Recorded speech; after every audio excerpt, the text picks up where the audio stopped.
Olá, boa noite.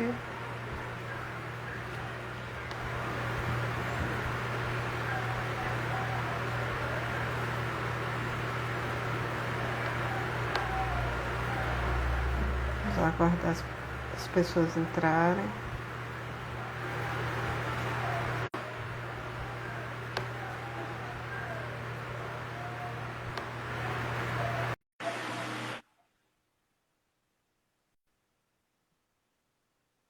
Já chamei nossa convidada hoje, ela já vai aparecer. Olá, Kari. Olá, Lu, Que tudo saudade, que bom? bom te reencontrar assim, num momento Que assim, bom! né? Prazer, prazer mesmo estar com você. Prazer por esse convite, né? Por esse desafio também, né?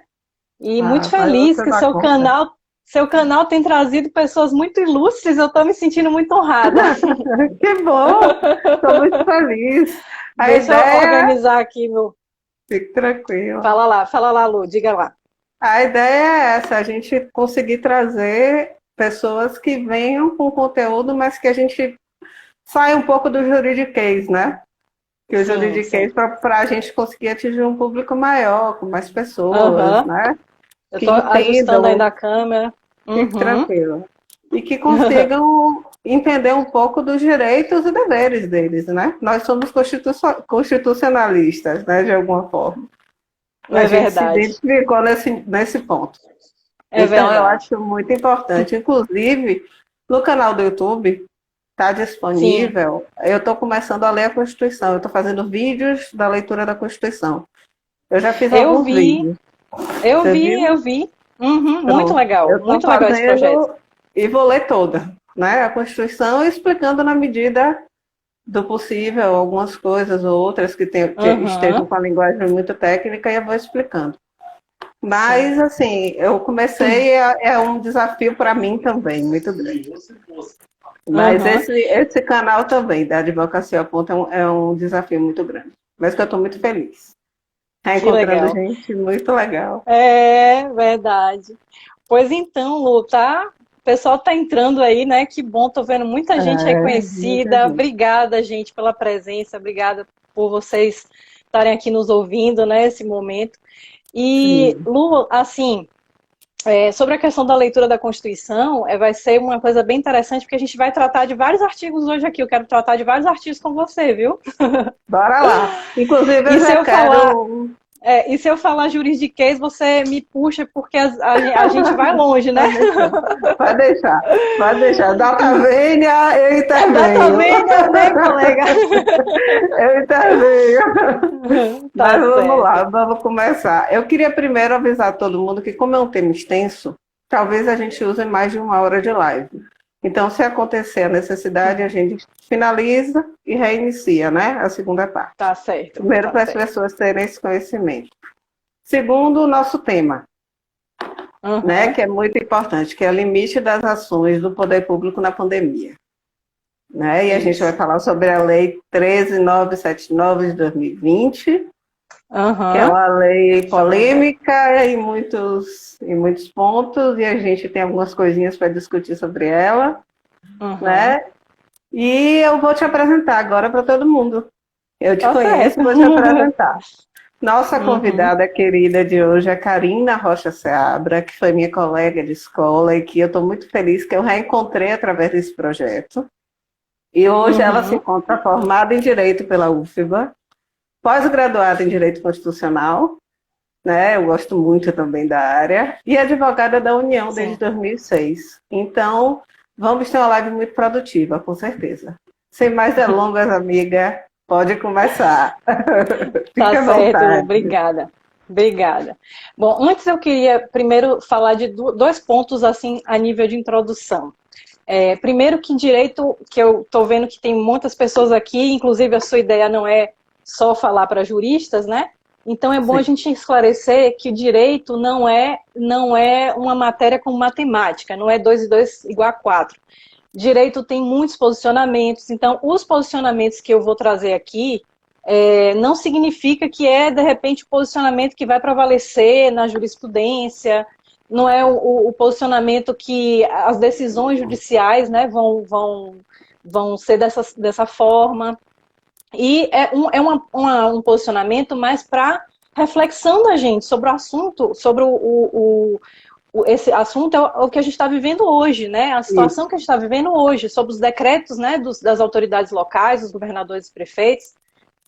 Então, o que eu vou trazer aqui é um posicionamento jurídico, até para a gente pensar que, como advogado, a gente não é advogado, a gente é estudante de direito, né? Para sempre a gente vai ser estudante de direito, porque não tem como, a gente está sempre se atualizando, né? Tem que estar sempre correndo atrás, buscando os novos entendimentos, novas doutrinas. Então, na verdade, a minha ideia hoje é trazer uma reflexão, né, sobre tudo que a gente está passando. Primeiro apontamento é esse. O segundo apontamento que eu quero fazer é sobre exatamente a pandemia, né? O olhar que eu tenho é um olhar de empatia, né? É um olhar para todas as pessoas que estão sofrendo. A gente lamenta todas as pessoas que estão sofrendo. Quem não tem um conhecido, um familiar, né? Um amigo que ou faleceu, ou teve o problema, foi para o hospital, né? Vira e mexe a gente recebe notícias. Então, isso que eu vou falar na parte jurídica também não retira esse meu olhar, né, de empatia, de pessoa, né? de compaixão, de compaixão. Exatamente, por tudo que tem acontecido. Tá? Então, primeiro eu quero fazer essas duas ponderações e entrando já na lei 13.979, essa lei, eu até recomendo que as pessoas leiam essa lei, porque é a lei que está na crista da onda, vamos dizer assim, né? É a lei que embasa todos os decretos que estão sendo editados pelos governadores sobre as restrições que estão sendo feitas por conta da pandemia. Então, essa lei, ela trata de vários assuntos. Ela trata de dispensa de licitação, a questão, né, de tornar a licitação mais ágil para as compras serem mais rápidas. Ela trata dos profissionais. O que facilita também a corrupção, né? Porque a gente viu muita... Agradecer a todos que estão presentes. Ronald Sampaio fez meu cabelo, minha make, para ver minha amiga aqui hoje. A todos que estão presentes. Dê prosseguimento, cara.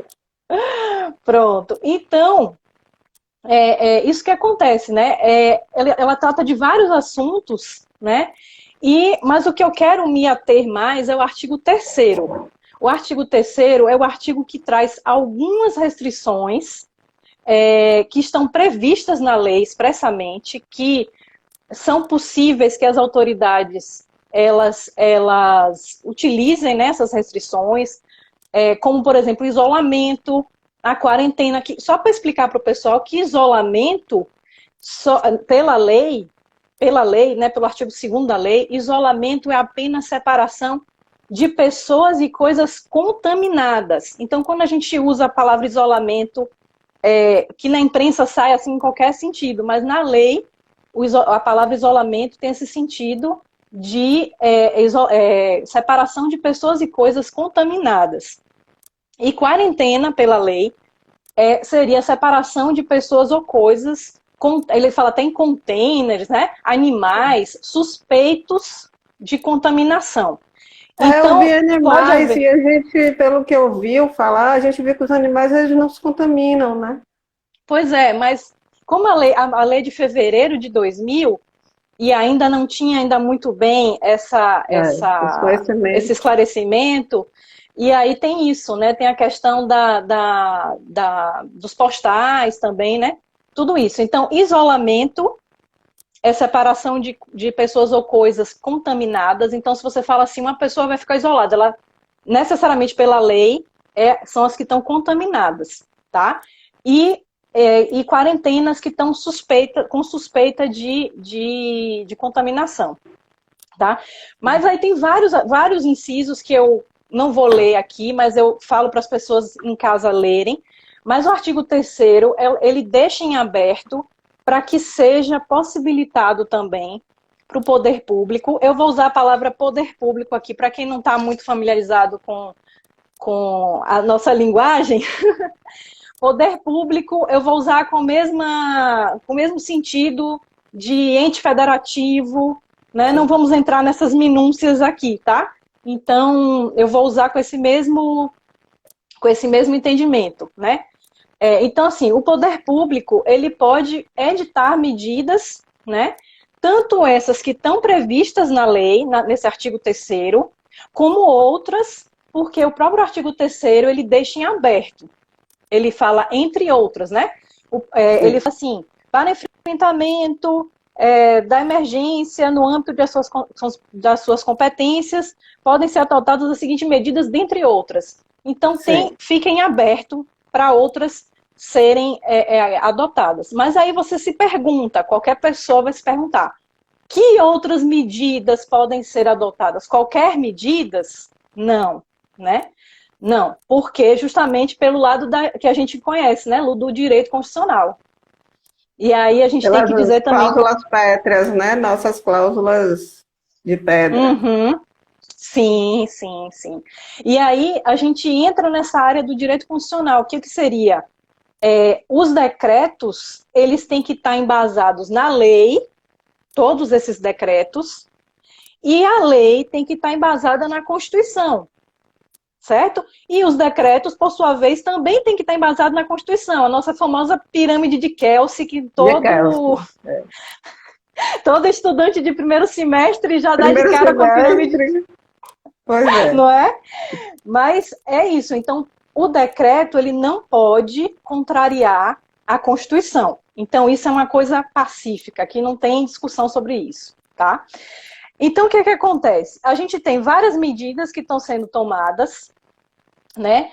E algumas medidas, a gente tem que ver, será que essas medidas estão embasadas na lei, especificamente nessa lei 13.979? Eu tenho um parágrafo que eu não gosto muito de ler, mas eu vou ter que ler aqui, porque é muito importante essa leitura. Eu vou pedir licença para ler esse parágrafo. Que é o parágrafo 1º. Ele diz o seguinte: as medidas previstas nesse artigo somente poderão ser determinadas com base em evidências científicas e em análise sobre as informações estratégicas em saúde e deverão ser limitadas no tempo e no espaço ao mínimo indispensável à promoção e à preservação da saúde. E aquilo, quem é advogado, se tiver aí, isso aqui é um mundo, é um campo de atuação. Um campo de atuação. Porque o que acontece? Eu dei uma olhada nos decretos, em alguns, e eles não trazem as evidências científicas. Eles colocam assim, considerando o artigo tal da lei tal, bota um monte de considerando a ocupação de leito em não sei quantos %, enfim, vai colocando vários considerandos, mas eles não trazem qual o estudo científico que está embasando aquela medida. E aí você vai me perguntar assim, mas ele teria que necessariamente trazer nos considerandos? Não. Ele pode trazer no processo que foi, vamos dizer assim, o processo que gerou o decreto. Eu vou tentar explicar um pouquinho para quem nunca trabalhou em órgão público e não tem noção do que eu estou falando. Todo decreto, todo ato normativo, ele passa por vários setores, né, de um determinado órgão ou em vários órgãos, vão entrando documentos, vai se formando um processo e após esse processo é feito um decreto.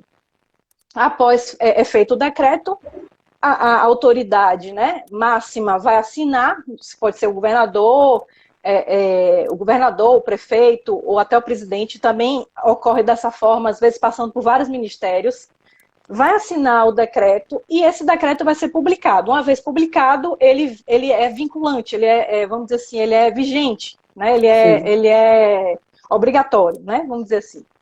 E aí o que acontece? Essa evidência científica que tem nesse parágrafo 1º, ela pode estar nesse processo.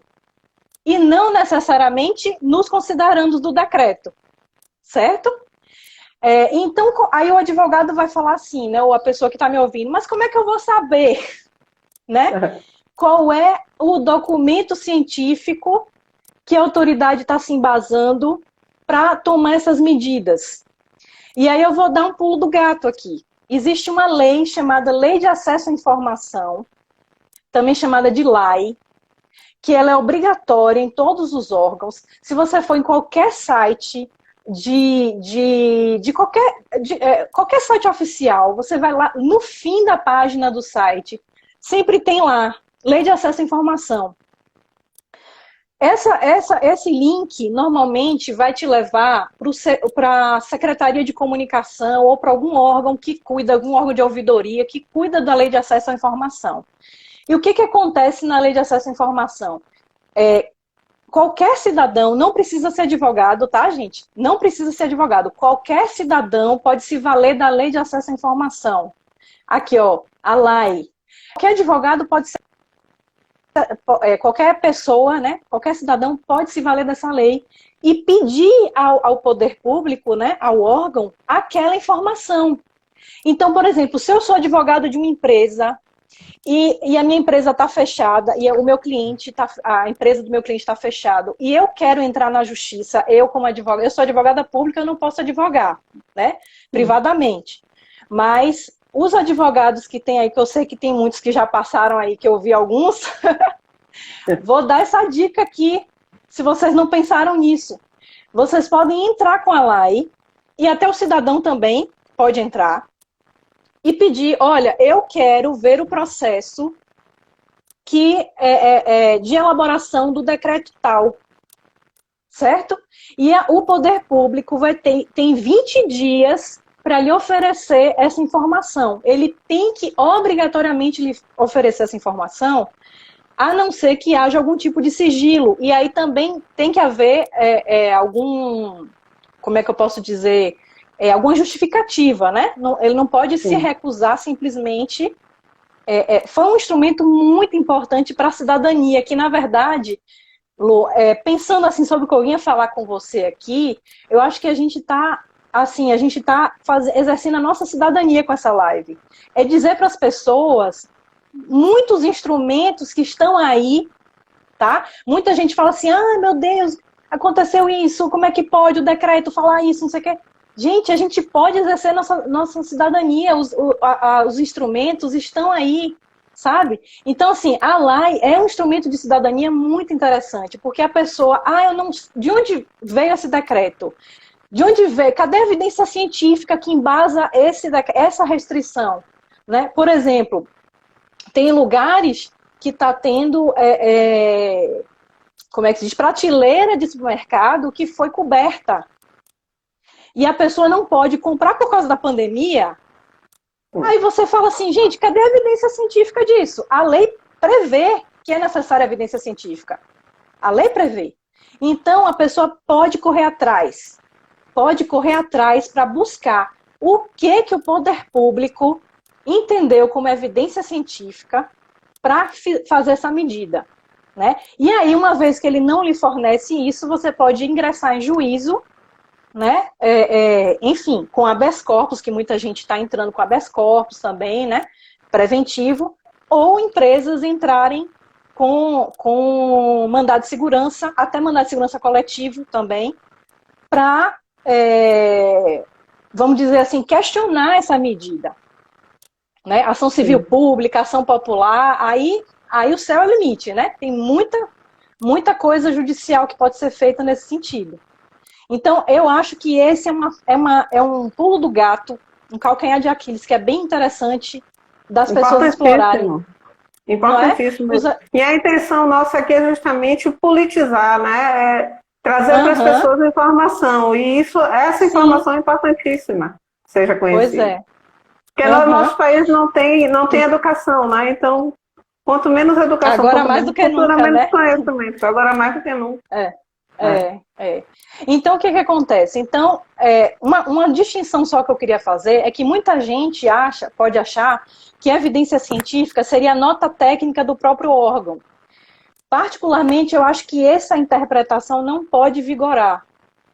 Embora, como eu tenha falado, né? Tudo que eu vou falar aqui tem todos os lados.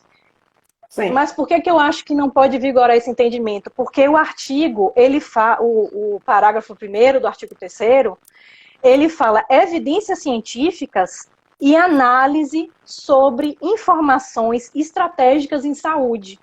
Então, eu acho que essa palavra, análise sobre informações estratégicas em saúde, isso se enquadra melhor como uma nota técnica do órgão. Então, o órgão vai fazer aquele batimento de número de leitos e não sei o quê, e vai, enfim, vai dizer que a restrição tal deve ser feita. Isso seria uma nota técnica. É diferente de evidência científica. Eu entendo que a evidência científica aqui seria um trabalho externo ao órgão, de uma universidade, né? Inclusive, Lu, eu dei uma olhada em alguns decretos, e eles falam assim, conforme a recomendação da OMS. Gente, isso não basta.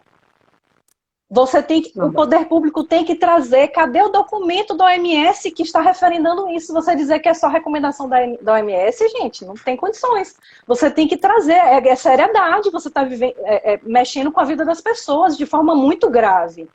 Né? Então não dá para ser muito assim. Grave. Não é? Então, assim, gente, advogados, por favor, vocês têm um campo enorme aí, ó. Liguem para os seus clientes agora, para os empresários, que eu sei que tem empresários aqui também ouvindo a gente, viu, Lu? Sim, empresários vão em busca dos seus direitos. Tem muito campo para atuar aí, muito campo, tá? Então, aí alguém pode perguntar assim, mas basta isso? Basta que tenha evidência científica? Vamos supor que tenha realmente a evidência científica. Basta isso para a gente entender que essa medida é constitucional? Não, né? Não basta só isso.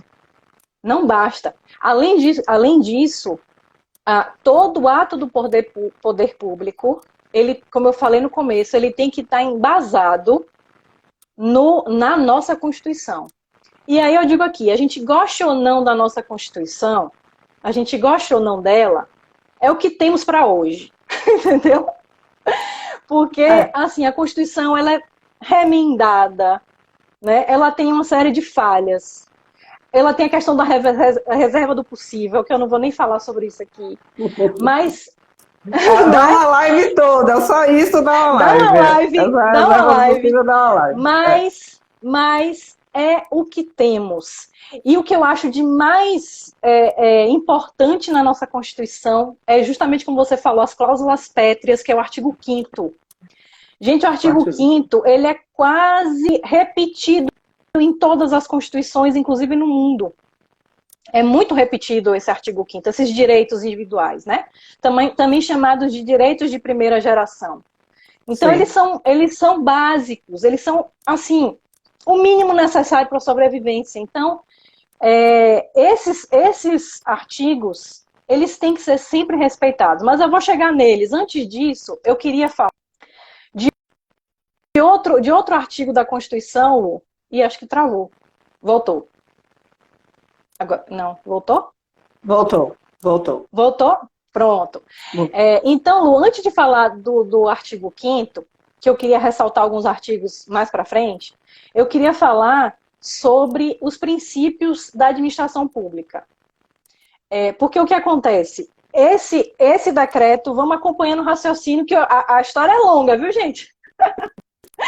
Esses decretos, eles têm que estar embasados na lei, já vimos essa parte, né? A lei, ela diz no artigo 3º, parágrafo 1º, que as medidas restritivas, elas têm que ser limitadas no tempo, ela tem que ser indispensável, ela tem que ter evidência científica, ela tem que ter um embasamento técnico, isso já vimos. Então, o decreto, primeira coisa, né, ele já tem que estar embasado na lei. Além disso, ele tem que obedecer os princípios da administração pública. E é aí que eu quero falar um pouco sobre isso. Os princípios da administração pública, eles podem ser os explícitos ou implícitos, certo? Os princípios da administração pública, os explícitos, são aqueles que todo concurseiro conhece como LIMP. Não sei se você já ouviu falar sobre isso, Lu. O Já, LIMP. já. Pois é, já, né? O LIMP, todo concurseiro tem que saber o que é LIMP. Que é a legalidade, impessoalidade, publicidade e eficiência. Epa, esqueci. Legalidade, impessoalidade, moralidade, o M, né? Moralidade, publicidade e eficiência. E eficiência. Então esses atos do poder público, eles têm que estar embasados nesses princípios, né? Observarem esses princípios. E aí o princípio da legalidade é o que a gente diz que é a lei, né? Ele tem que atender a essa lei, que é a lei de enfrentamento à pandemia, né?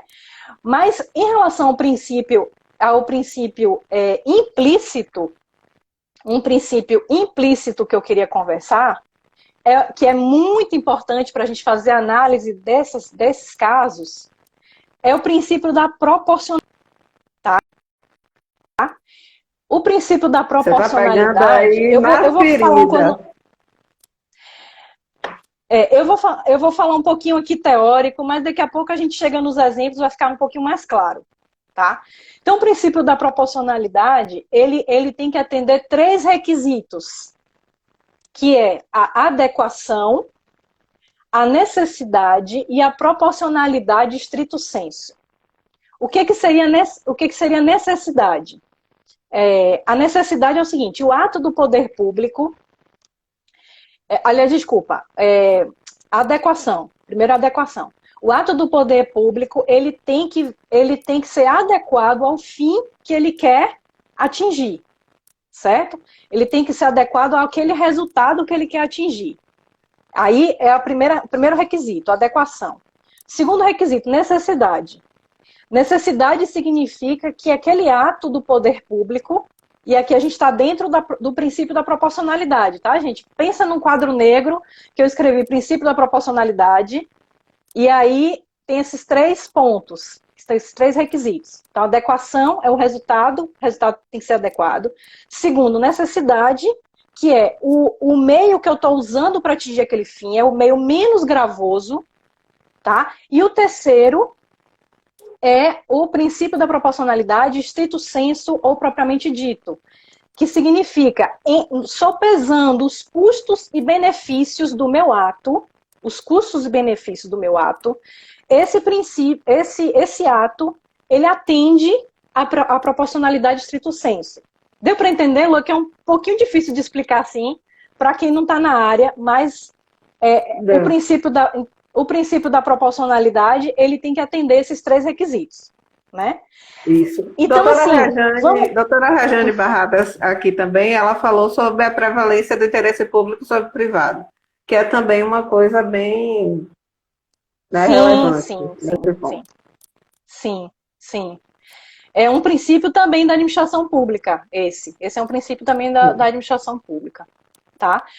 Então, o que acontece? Você precisa, né, o ato do poder público tem uma série de princípios. Eu trouxe aqui falei rapidamente dos explícitos na Constituição, e eu queria abordar um pouquinho de forma mais detida o princípio da proporcionalidade. Então eu dei essa explicação, que o princípio da proporcionalidade ele tem que atender esses 3 requisitos. Além disso, os atos do poder público, eles também têm que ser harmonizados o máximo possível com os direitos fundamentais. E a gente vai chegar nessa parte um pouquinho mais para frente, tá? Então, vamos lá. Quero dar um exemplo para vocês, para ficar um pouquinho mais simples. Vamos supor um ato administrativo que todo mundo vê todo dia. Sinal de trânsito. O sinal de trânsito é um ato administrativo, tá? E aí a gente vai pensar, vamos fazer o filtro para ver se ele passa no princípio da proporcionalidade. O sinal de trânsito. Ele é adequado? O resultado que ele quer alcançar é que as pessoas não... É ordenar o trânsito. Ele consegue. Ele é adequado. Certo? Vamos pensar no necessário. Eu poderia ter um meio menos gravoso para adequar essa liberdade de ir e vir de várias pessoas? Não consigo pensar em outro método. Existem outros métodos também, mas é um método que é razoável. E o terceiro? Ele é proporcional, quer dizer, os direitos fundamentais que eu estou conformando ali, o custo-benefício, ele atende ao custo-benefício? Atende. Então, eu posso dizer que o sinal de trânsito, como um ato administrativo, ele é um ato proporcional? Acho que sim. Ele atende aos requisitos, né? Ele atende aos requisitos. Agora, vamos pensar em outro exemplo, para ficar bem claro.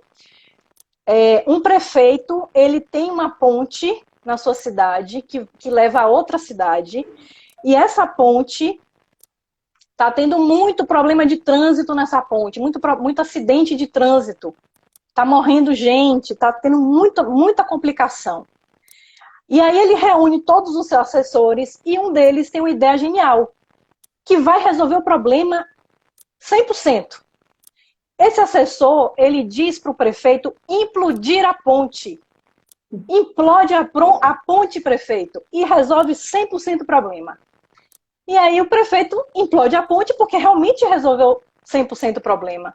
Mas ele atendeu ao princípio da proporcionalidade? Não. Entende? Foi adequado? Conseguiu o resultado.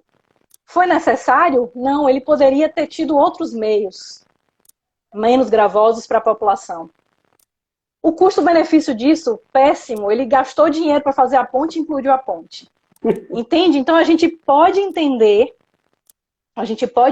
todo o ato administrativo, todo o ato administrativo ele tem que passar pelo filtro constitucional. Eu chamo de filtro constitucional isso. Ele tem que atender todos os princípios explícitos que estão lá no LIMP e, além disso, os implícitos, como um deles, que é esse princípio da proporcionalidade que eu queria trazer para vocês. Agora eu quero mexer com o pessoal que está nos assistindo, viu, Lu? Para a live ficar mais interessante. Trazendo aqui para nossa situação... Interessante. Eu já estou aprendendo muita coisa. Muita coisa. Bora botar o pessoal para perguntar. Pois é. Trazendo para nossa situação aqui dos decretos de pandemia. Eu queria que quem estiver na audiência aí, quem estiver nos ouvindo, coloque nos comentários. Vocês acham, pelo que eu expliquei agora sobre o princípio da proporcionalidade, vocês acham que o fechamento das escolas é um ato proporcional? Queria que o pessoal respondesse aí nos comentários o que acha sobre isso. É um ato que passa por esse filtro dos requisitos de ser adequado, eu consigo o resultado, porque qual é o fechamento das escolas? Ele é tido como, vamos dizer assim, um meio de eu conseguir um resultado que seria a menor contaminação da população, né? Sim. Então, o fechamento das escolas tem essa finalidade. Então, eu queria perguntar para quem está aí nos ouvindo, diante do que eu expliquei sobre os requisitos, né? Os requisitos de adequação, necessidade. Ó, já tem aí um assessor para assuntos aleatórios, colocou a pergunta aí. Meu marido. Então, esse fechamento das escolas, ele seria um ato proporcional? Acho que o pessoal está meio envergonhado, né? Acho que ninguém... Alguém falou alguma coisa? Não consegui, não. Lula já perguntou. O que você acha? Eu acho que tem que ser analisado. Ju tá dando risada. Responde aí, Ju. É proporcional ou não é? Aí, ó. Acho que não, impediu a ponte. Eu acho que tem enlouquecido a cabeça da gente, mas tudo bem, vamos lá. O que você acha? O que você acha? Você pensando acha que é pensando como mãe, né, independente da lei, eu não deixaria meu filho para a escola nesse momento. Eu tenho restrições em relação a isso porque eu acho perigoso. A gente não sabe ainda como essa doença vai agir em criança. A gente tem uma noção que criança normalmente não tem os sintomas, tudo, mas a gente não sabe porque estão tendo muitas variantes da doença.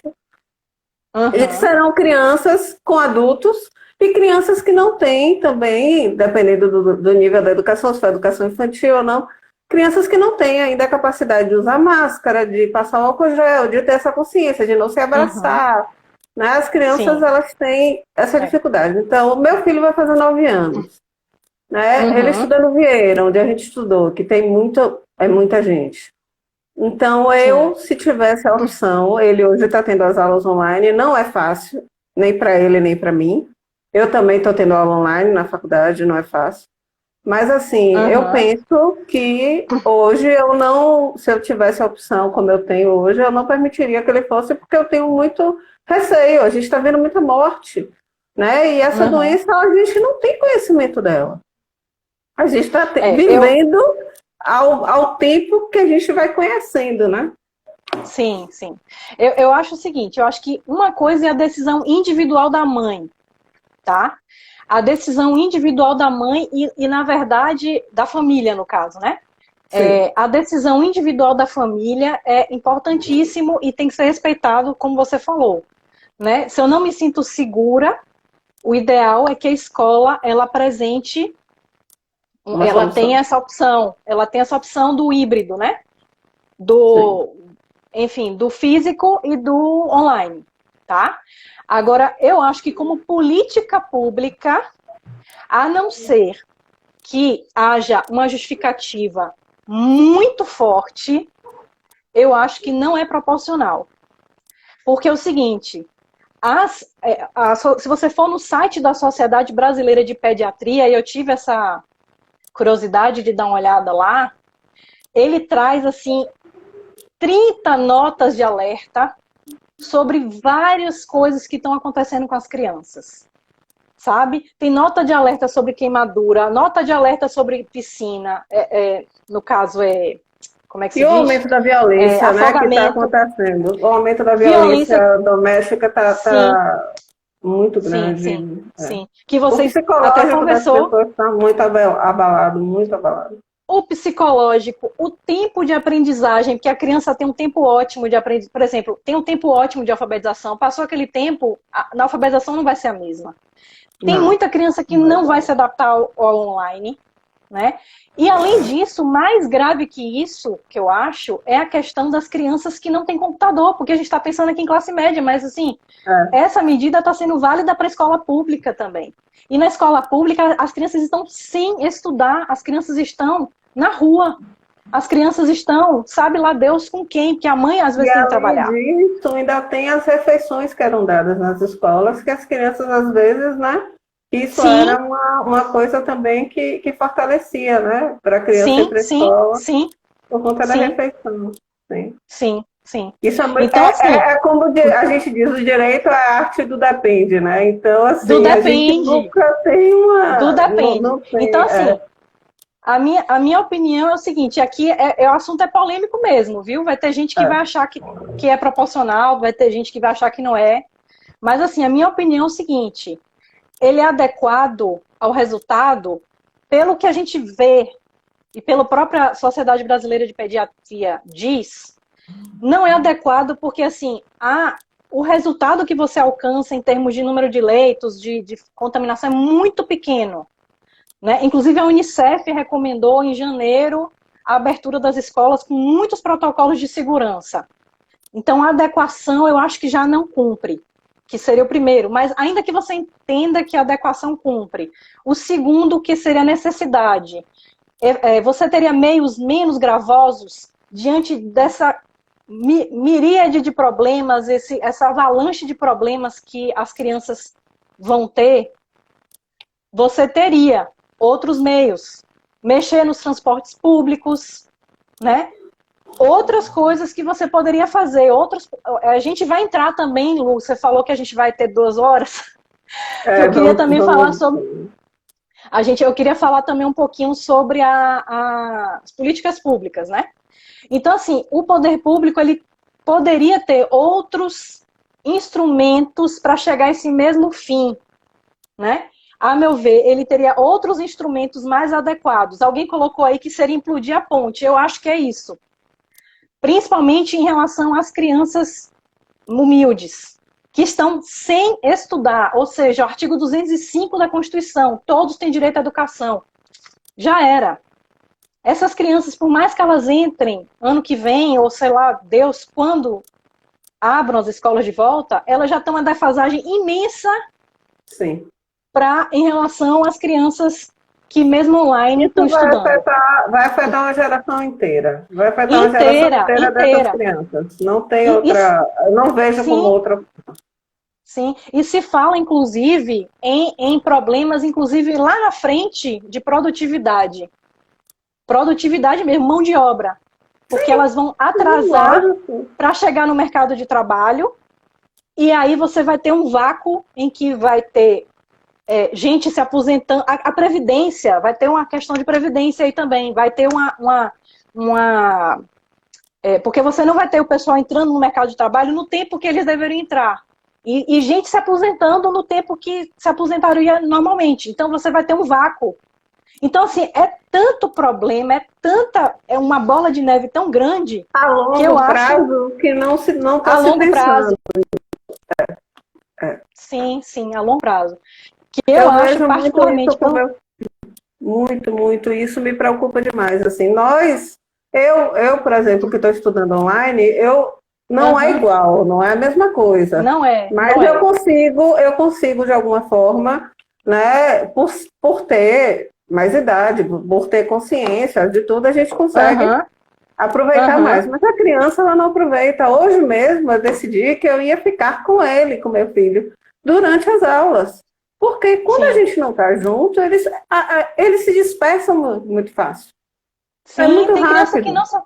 Tem criança que não se adapta. Eu conheço várias pessoas que falam, meu filho não se adapta à escola online. Hoje então, eu conversava com as colegas minhas respeitado. sobre isso, porque a gente discutindo, eu com as colegas de faculdade, Tânia, Lilma e Tayana, elas estão até aí. A gente, inclusive, estava falando sobre isso. Tayana não tem filho ainda, mas Tânia e Lilma tem. A gente estava falando, eu estou agoniada com o João, porque João não está... Eu vejo que o João está aprendendo coisas muito básicas para o futuro, né? Como pronome, como quadro-valor de lugar. E eu estou vendo ele aprender essas coisas e ele não está tendo o conhecimento da forma que a gente teve. Presencial, daquele jeito que a gente teve, maçante, que a gente conseguia, né, aprender, literalmente. Eu não vejo que ele esteja tendo isso e esse vácuo realmente vai existir, é muito importante. Vai existir. A gente chamar atenção a ele. Eu queria agradecer a presença da minha coordenadora, Renata Lorena, coordenadora lá da faculdade, minha amiga e coordenadora que está aqui também. Hoje está muito... Tem muita gente legal aqui. E o pessoal perdeu a vergonha. Todo mundo está falando aqui, viu? O pessoal aqui falando do estresse, do estresse em casa, porque realmente a gente precisa de um pouquinho de Rivotril. O Rivotrilzinho todo dia é importante, porque... Pois é. Minha cunhada então, fala em Rivotril gotas. Quando surgiu o Rivotril gotas... Verdade. Mas eu acho assim, falando também para os advogados que estão aí, que, enfim, talvez advogue para a escola, alguma coisa assim. Aqui, você sabe que eu moro em Brasília. Aqui em Brasília, as escolas fechou muito menos que Salvador, né? E como é que foi...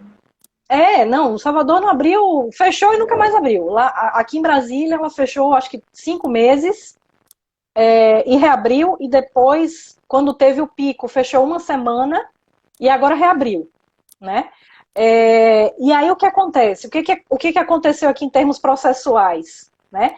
Houve um entendimento entre as partes, né? Houve um processo judicial com o Ministério Público, Secretaria de Saúde, Sindicato dos Professores, sindicatos patronais, associações, né? E foi feito um acordo. Eu acho que a melhor forma mesmo é chamar todo mundo para conversar, chegar a uma conclusão, né? Porque sempre vão ter interesses cair lá, né? Sim. Que vão querer prevalecer. Então, assim, ter esse entendimento de uma forma com a mediação, nesse caso específico das escolas, eu acho que foi a melhor solução. E aqui já está normal as escolas. Aqui não parou esse tempo todo. E olha que meu filho é pequeno, mas assim, eu vi que tem, assim, quando ele voltou, a professora falou, olha, algumas coisas que ele tinha aprendido, ele perdeu. E olha que eu parava para ensinar. Via história. Mas a gente, com o trabalho online também, é difícil, né? É difícil. E tem gente que dispensou ajudante, aí tem que... Enfim, um caos. Para ser resumindo, como diz minha mãe, que está inclusive na live. Um beijo, mãe. A minha também, então, meu pai também. Beijo. Inclusive, é só um parênteses, hoje é aniversário do meu sogro, acho que ele está me ouvindo também. Um grande abraço aí, seu Benedito, viu? Tudo de bom pro senhor. Obrigada por me prestigiar no dia do seu aniversário. Também quero falar, então, aniversário do meu sobrinho hoje também, 2 anos. Parabéns! Filho de Mônica, 2 anos, Luquinhas. Oh, meu Deus. Charado meu. Então, eu acho que não atende ao princípio da proporcionalidade esse ato, né? Mas, além disso, eu acho que ele fere também se você fica um tempo tão grande fechado, né? A escola fica fechada tanto tempo, há tanto tempo, de tal forma que ela fecha as portas mesmo.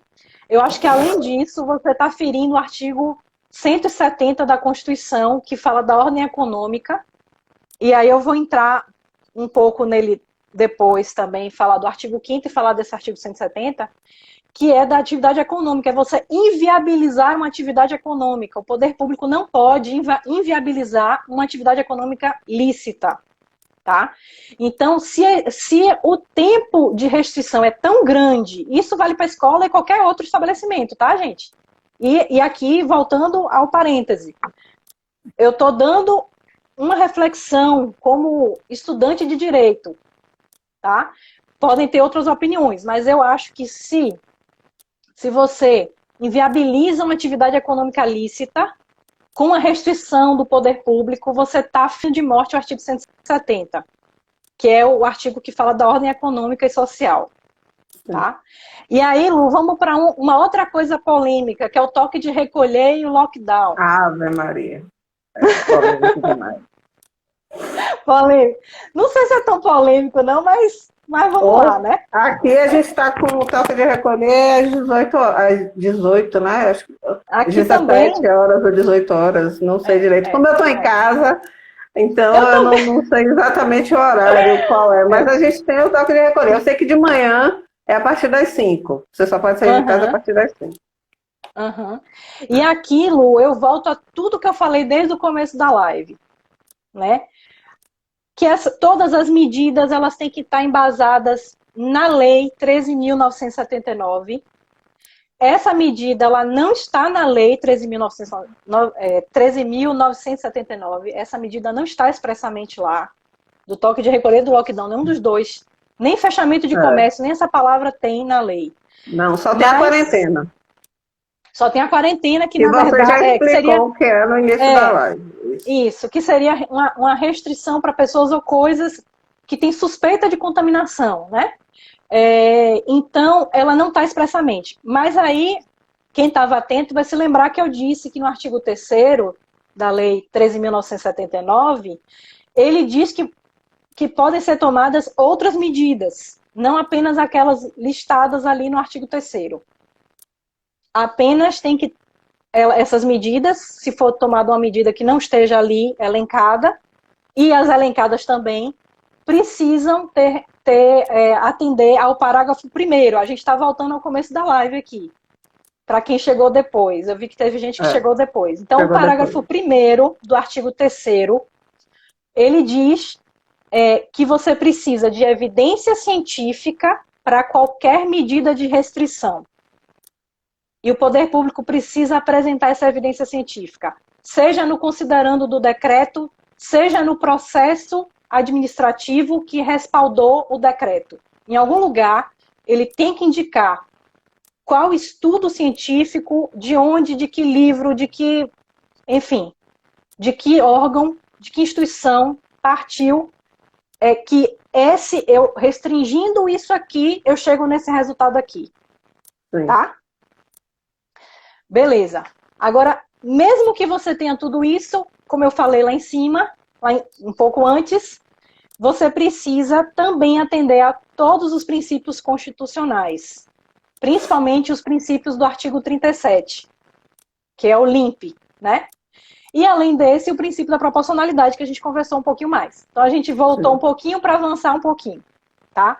Então, falando em tudo isso, então, o lockdown e o toque de recolher, você poderia pensar por todos esses critérios, mas eu quero trazer outros critérios aqui. Qual é o meu entendimento sobre isso? Eu entendo que são absolutamente constitucionais. Absolutamente. Por quê? Primeiro, você está ferindo, antes de tudo, um fundamento da República Federativa do Brasil, que você leu lá na Constituição, que é a dignidade da pessoa humana, que está no inciso 3, e os valores sociais do trabalho e da livre iniciativa. Uma vez que você fere de morte vamos dizer assim, um empreendedorismo, e você deixa um trabalhador sem um trabalho, que seria essas duas, são faces da mesma moeda, né? Sim, sim. Para mim, isso aí você tá agindo de uma forma contra um fundamento da República Federativa do Brasil. Acho que é mais do que cláusula pétrea. É um ato contra um fundamento da República Federativa do Brasil, que está no artigo 1º. É a primeira coisa que se fala na Constituição é sobre isso. A Constituição, ela coloca o trabalho, o valor trabalho, com uma carga muito forte.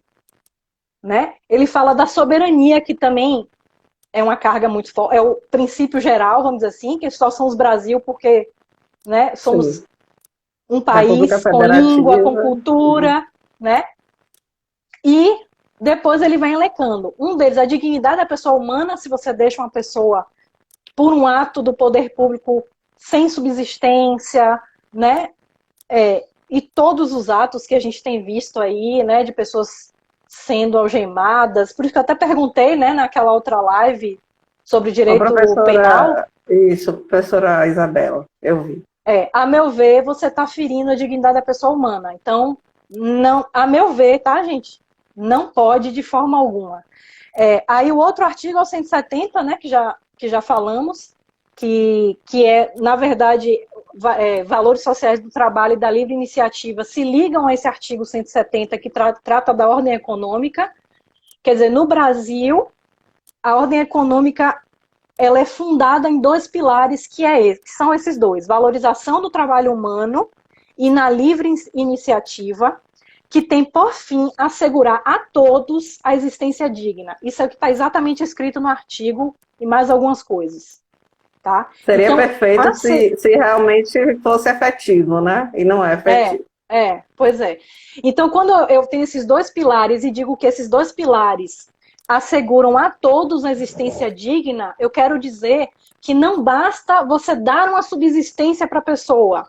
Então, assim, você tem os auxílios emergenciais e tal, mas, a meu ver, o auxílio emergencial, ele não supre esse artigo, entendeu? Porque o artigo ele fala de valorização do trabalho, então a pessoa precisa ser remunerada pelo seu trabalho, não simplesmente a subsistência. Embora a subsistência também está sendo atacada aí nesse caso, mas agora eu quero te provocar um pouquinho. Quero te provocar um pouquinho. Me provoca.